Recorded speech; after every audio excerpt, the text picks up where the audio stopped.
sort of baited it out while playing red side, knowing that they had this fizz that they were ready to bring into the game. And at the same time, Easyun doesn't play a lot of assassins, so you knew that if he didn't take Cassiopeia, you could probably take the Cassiopeia and be okay with it as last pick if they end up not taking it. But we'll jump right into picks and bans of game number 3. Should be pretty different with Faker in the booth. Now, is this... Oh, the Fizz ban. All right. Well, giving a nod to Crown's play. Even though he didn't get MVP, he also did snowball a lot to give time for his teammates to do as they wished. But see, why SKT's doing that is they still want to first pick Cassiopeia. So they're saying, well, now you have to ban it. You banned Alistar and Azir on the red side last game.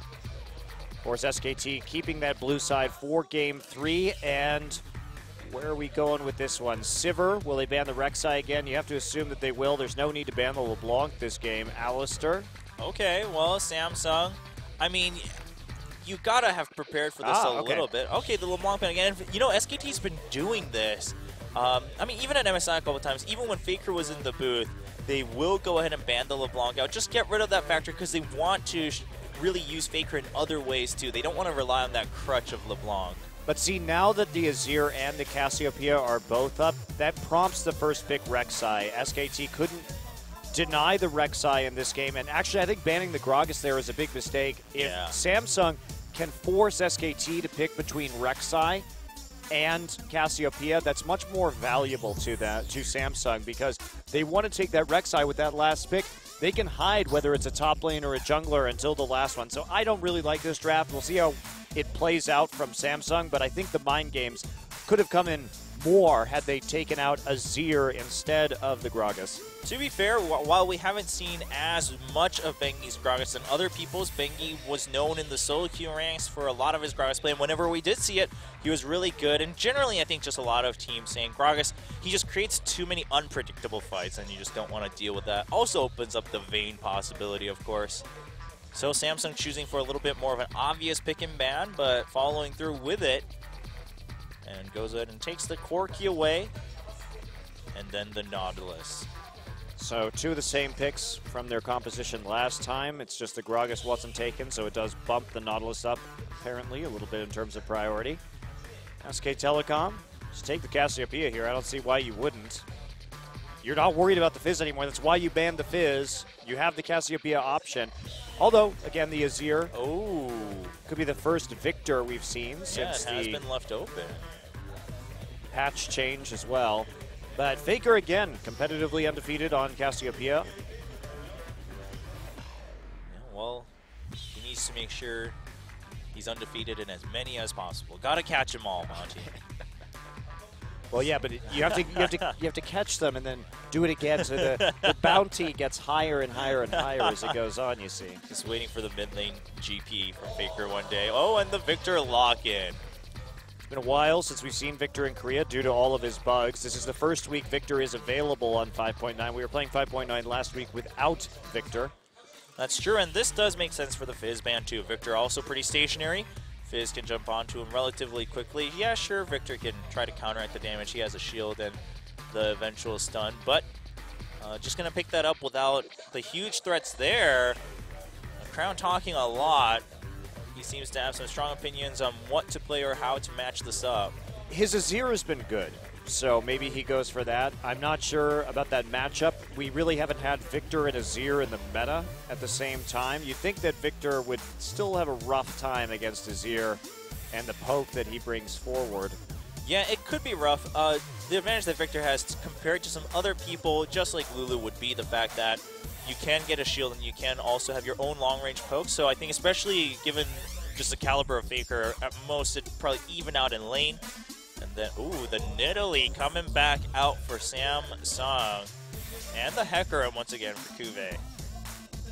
Maybe going for that pocket pick, and they will. Lots of pressure now. What are they doing in the mid lane? Because this tells me that they want to kill mid again. Yeah. Well, there's no hard CC in the top side for a Hecarim kill. So I think they really have something weird here to kill the Victor. I'm wondering if it's a Rise. Okay. Well, it does have that targeted CC. Still on 5.9 though, so not as monstrous as we saw earlier this week. from the LCS.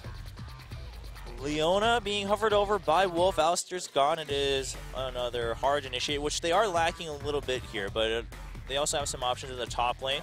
Yeah, Maokai is open. They currently don't have a primary form of engage, and they have to rectify that either through their support or their top laner. Usually Rek'Sai not so reliable, and they will just, I think Maokai Thresh will solve all your needs. I think that's really good, and especially with the Spears coming in, you want someone who can, worst case, just tank it out a little bit in the front line alongside Rek'Sai. So Maokai will be the pick, and with Maokai there, you don't need to take the risk with the Solar Flare on Leona. You can be a little bit more surefire with the Thresh. Oh, okay, could go for the Cassiopeia themselves. That's disappointing. I was getting all excited, Monty. Yeah, but I just really prefer Nidalee jungle when you have a lot of hard CC in the lane, so you have better setup for the spear and the gap closer, and you can maximize your damage in the early game. Certainly it can work, but it's not as reliable. Well, he's hovering over it, he's getting ready. Looks like that should be the pick. 20 seconds left, but they're just mulling it over. Crown possibly just taking this extra time to consider which runes and masteries to take, of course. It is valuable time. I'm not sure. Cassiopeia, like you were saying, has to get pretty close right there, and Victor is able to trade pretty effectively with his Q. It's going to be a lock-in.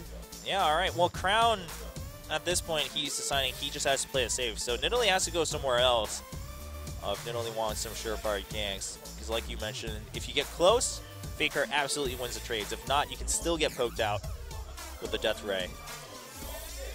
Okay, Samsung here. They've got a lot of early punch from their jungler. Can they put it to good use, though? There's not great kill pressure from their solo lane, so they're kind of looking to Nautilus at that stage, but against Ezreal might be a little bit tricky against that Lantern.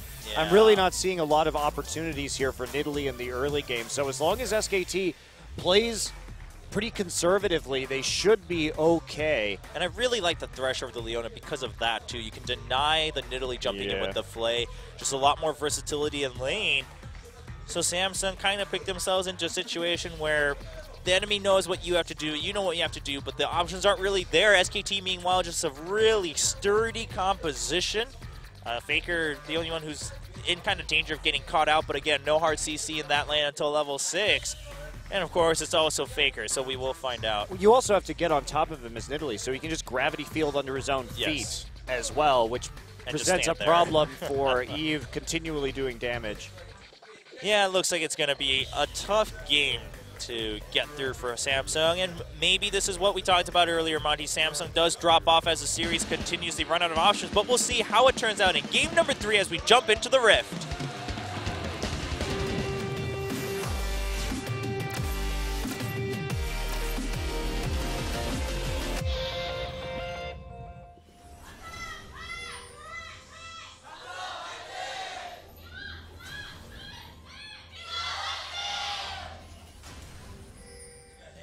Last cheers for SKT and Samsung today. After this one, we will have another fun matchup between LZIM and KT Roaster. See, KT Roaster continues their roller coaster climb upwards.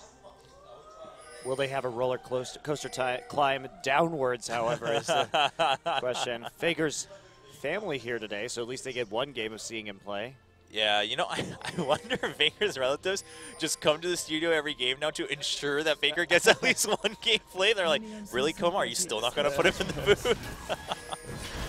It's the Faker insurance policy. Well, would be pretty funny. But I'm sure they obviously, of course, support the team. I mean, Faker stayed with this team despite allegedly getting so many offers globally after last year. He stayed true and loyal to the team.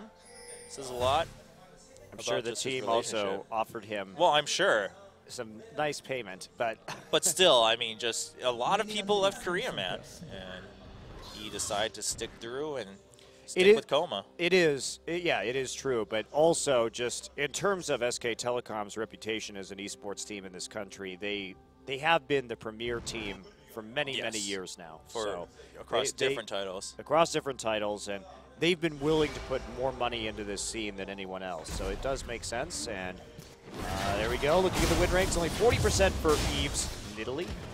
Yeah, played it a lot when he first entered the scene, when Nidalee was kind of the hot stuff for everyone, and it's kind of hit or miss back then. Now it's become a pocket pick that he jumps back to.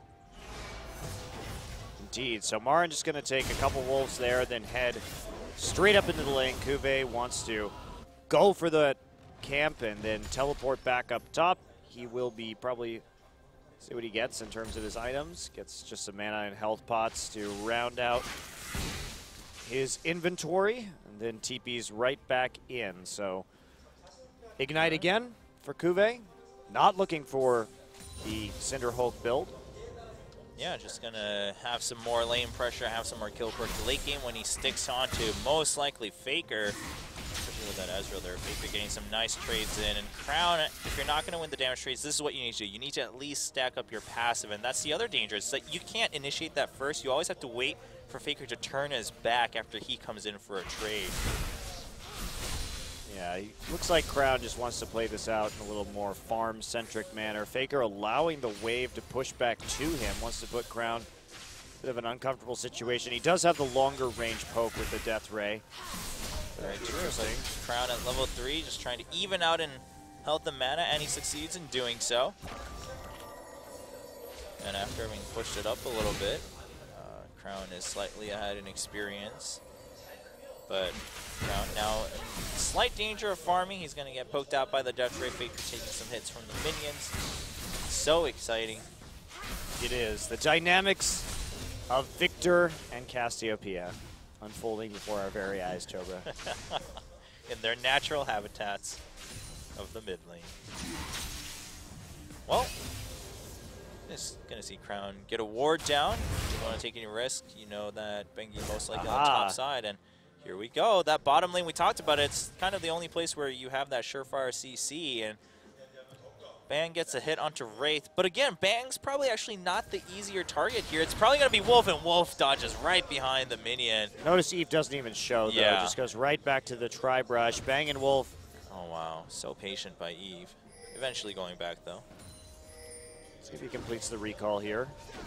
Bang and Wolf are playing very cautiously after that initial push, so knowing that jungle path and seeing when he could actually be there to gank on the bottom side, they play cautiously when the caution is well-deserved, even though it's a nice pathing right there. Okay. Oh, and Faker gets into the duel and baits Crown in as Bengi comes up for the knock-up. An easy first blood for Faker, and Crown, I mean, he warded the top side himself and left himself completely vulnerable to the bottom side. He was playing on the bottom side when his ward was on the top side. Yes, absolutely. So a little bit awkward there. Eve here now as well. Bengi coming in for another knock-up. Eve just pouncing out of the way. Yeah, well, that's going to be a little tough. A hook onto Wolf, but there we go. I mean, the play and now the counter hook from Wolf with the death sentence. Of course, Wraith has that shield. But you have the arcane shift for Ezreal, and you have the flay for Wolf. You don't have a way to guarantee you go into the auto attack for Wraith to continue that CC chain. And now the boots for Faker as well, just making him even more efficient in his Q trades by running up faster and disengaging faster after he gets that auto attack. That could be very annoying to deal with. Also, level 1 in his Hex Core, so he will have that extra bit of damage at the end of his Death Ray. Yeah, that's going to be quite annoying onto Crown. Look at that. It's really difficult to deal with Victor at this stage, but Eve is going to try. Faker is... Oh, Faker got the stun, so he walks forward. He's just going to flash right out of there. He was baiting it in, because look at this. Bengi here again, and Crown gets hit by the Death Ray, but he is going to dodge the damage from Bengi. If Faker gets hit by the spear, not the target Eve wanted. Man, if Bengi had gotten hit, that would have been a kill for Eve. Yeah, smart of SK Telecom to disengage. They didn't have vision in that brush. They don't want to just get kited endlessly by that speed from Cassiopeia and the spears from Eve. So they parry the gank and then head right back to farming. They did lose the flash onto Faker, however.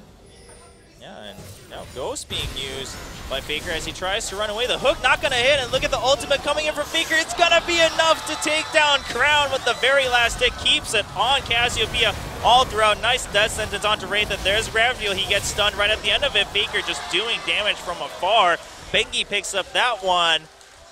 And the game is slipping away from Samsung already at 6-7 minutes. And this is why I had the question about the Cassiopeia, because we saw a lot of spears missing from Eve in these little skirmishes. There's just not a great setup for Nidalee. Crown gets all in right there. Wraith coming in from the bottom, but Wolf is already there. Look at this. Faker has the Ghost, Lantern's back. And that Chaos Storm just barely enough. Now watch this. Oh, you don't get to see the spear from Eve miss, but the gravity field well placed, and that is 2-0-1 for Faker already. Kuve already used Onslaught of Shadows to start this duel. Marin low on mana, but Kuve, dodges away from Bengi, but gets slowed by the Arcane Smash. Bengi looking for that knockup. Kuve just trying to draw as much time as possible and pressure Marin. I don't know where Kuve's going. Oh, he's waiting for Eve, but he's taking too much damage. Whoops. And now the game is completely deteriorating. There's just so many knockups that Eve has no control over Nidalee. And the 40% win rate continues to drop. Well, Samsung. I do like the Eve pick, or the Nidalee pick for Eve. Oh. Bang just used the True Shot Barrage. He's low on mana. He has to flash out. The hook missing again from Wraith, too. It's miss all your skill shots day for Samsung, apparently, in this third game. I mean, they were so spot on in game number 2. And even in game number 1, they played it well. But it looks like they are a little bit rushed right now in all their skill shots. And also in the mid lane, really a lot of credit to Faker, too. I mean, he used his Ghost as soon as he saw Wraith earlier come in to dodge.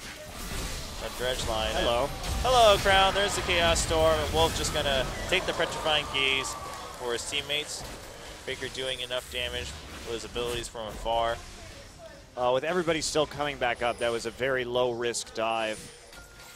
And there's just no one else to stop it from Samsung, so that snowball keeps getting bigger and bigger and bigger right now in favor of SKT.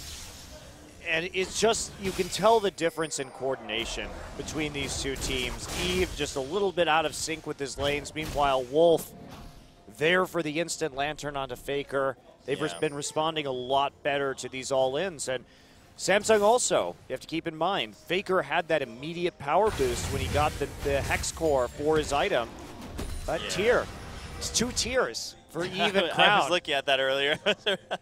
We know Eve likes to go fast tier. He really, really does, because he likes to stack it up into a Seraph's Embrace as quickly as he possibly can. But that also means that maybe you can't 2v2 in this situation with 2-tier champions. And that's why I thought that Cassiopeia really wouldn't be picked in the mid lane here, because there's just not enough power in that 2v2 to make Faker hurt early. Yeah, you're missing both factors, the hard CC and the damage here with Cassiopeia in the laning phase. And Crown, I mean, sure, if you dodge the Death Ray and then you go on for the engage while we look at this gank in top lane, Kuve does have Onslaught of Shadows. He's just going to ult out of there and continue running away, hightailing off the top lane. He loses a lot of minions, though, as a result. Yeah, Marin and Bengi just making sure no one else shows up to pick it up either. And wow, Samsung just getting really shut down by SKT in Game 3. Samsung just can't hold it together for an entire best-of-3, ever. It's disappointing because this team has flashes of brilliance, but when it comes to getting a victory in an entire series, they just can't make it work. No, well, except against Spenu. Well, Spenu has a lot to learn, and they definitely seem to be learning here and there, but they're very new to all of this as a 5-man roster. So, yeah, I mean, what can Crown do? He can just stack up his passive when Faker chooses to give him the option. 0-3-0 for the Cassiopeia and 40 CS behind. For me, at the end of the season, Samsung is looking like a pretty clear-cut, like, 7th-place team. They're definitely a tier above Anarchy, Spenu, and IM, but beyond that, they don't seem to have what it takes to really take out anybody higher. But here we go. Crown just going to run away.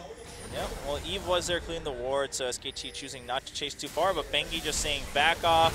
This tower's mine. There's the Chilling Smite to make sure they take the long way around. And bottom lane, Fury gets caught with the exhaust, and the Death Sentence and play over the wall.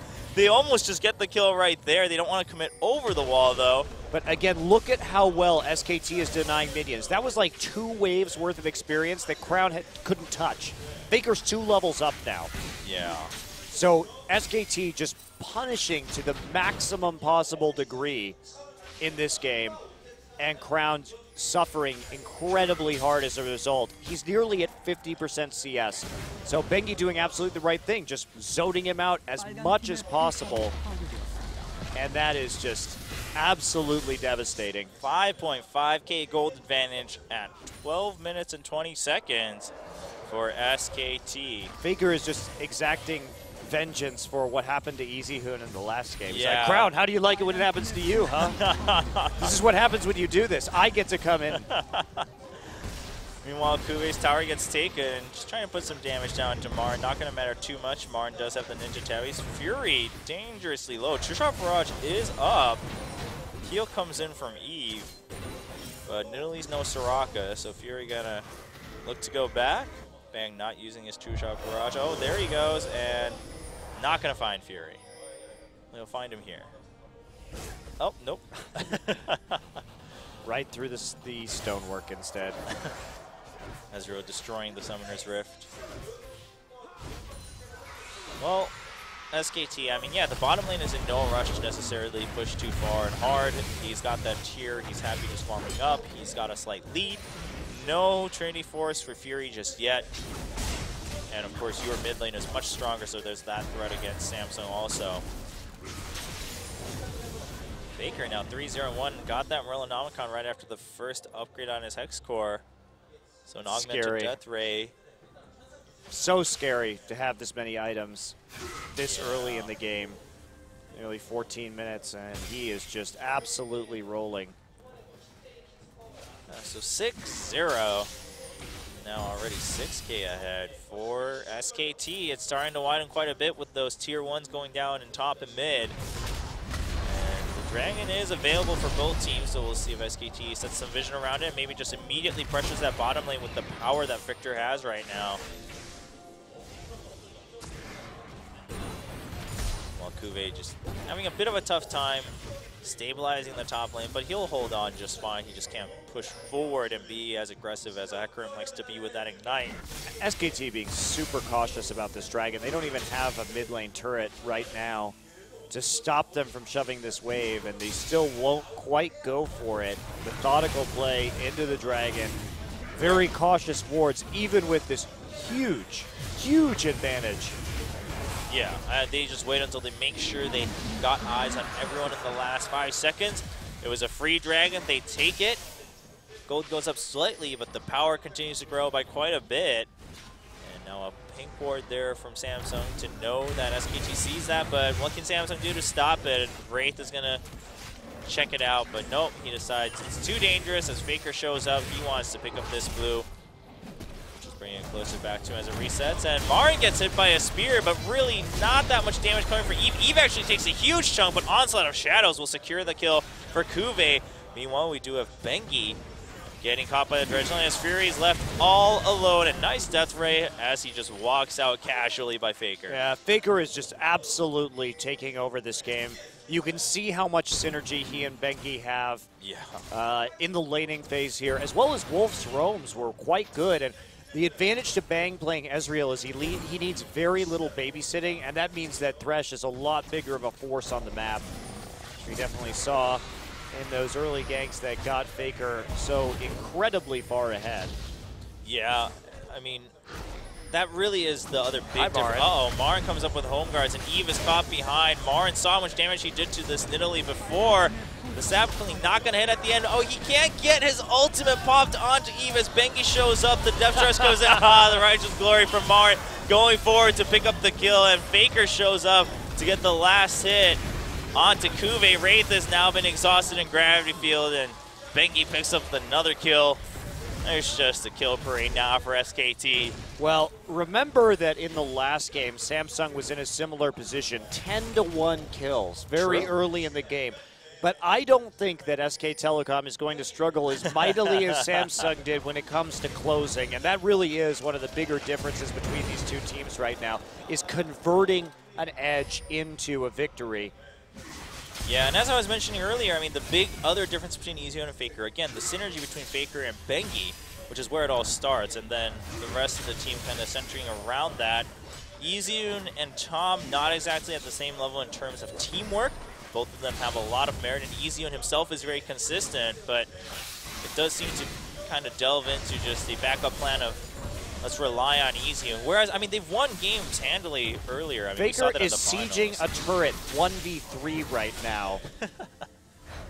Zoning him out with the gravity well, and they have to use a smite just to keep him from killing it. Yeah. They're very afraid. He has home guard boots too, so he's able just to push, push, push, and get back into lane, surprise people for ganks. Yep, some more augments for his skills at the same time.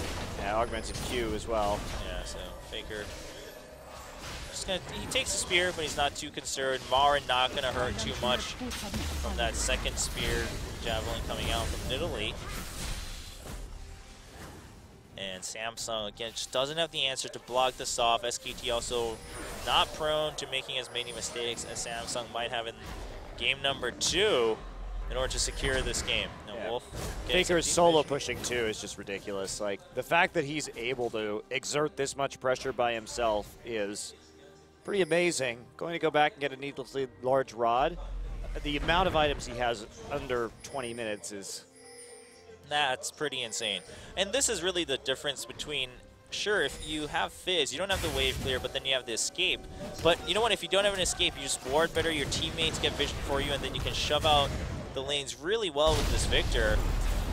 Well, Kuve just trying to farm up, really. He doesn't want to get into a full-blown trade here, especially with more minions on Marin's side. It's a testament to how far Marin is ahead that he doesn't have... Whoa, hello, Eve. And goodbye. And thanks for the red buff. Wow. Well, Kuve now has to be scared. It's a short-lived Italy, but Italy has a Magus enchantment tier, so pretty much zero tankiness. Yeah, and Faker has just a lot of AP. There is a dredge line from Wraith, but no one can follow up on that as Fury's taking quite a few hits from Bang. And Bang uses a True Shot Barrage, not going to get a kill. I don't think it even hit Fury, so that's fine. Faker gets yet another turret. Faker does this.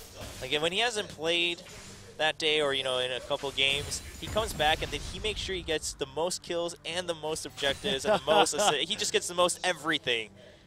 He's taking so much solo gold, too, from killing these towers all by himself.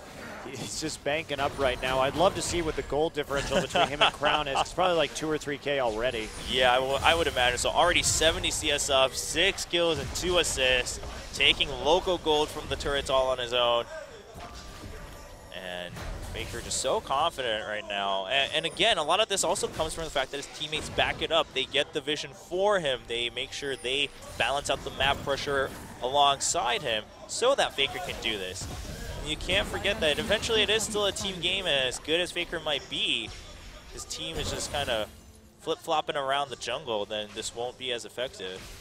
Wow, they're still pressing forward. 30 seconds until this dragon. They have so much money in their pockets from tower destruction that they should probably go back and start thinking about setting up for another objective. And yeah, well, Faker just going to take the Krugs before he recalls, just absolutely devouring the Samsung side of the map.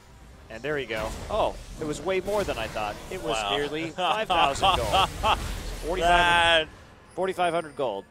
Wow, that's really monstrous. That is a beatdown. You have the Ludens Echo now on top of 2 augments, Umbrella, Nawakan, and Home Guards.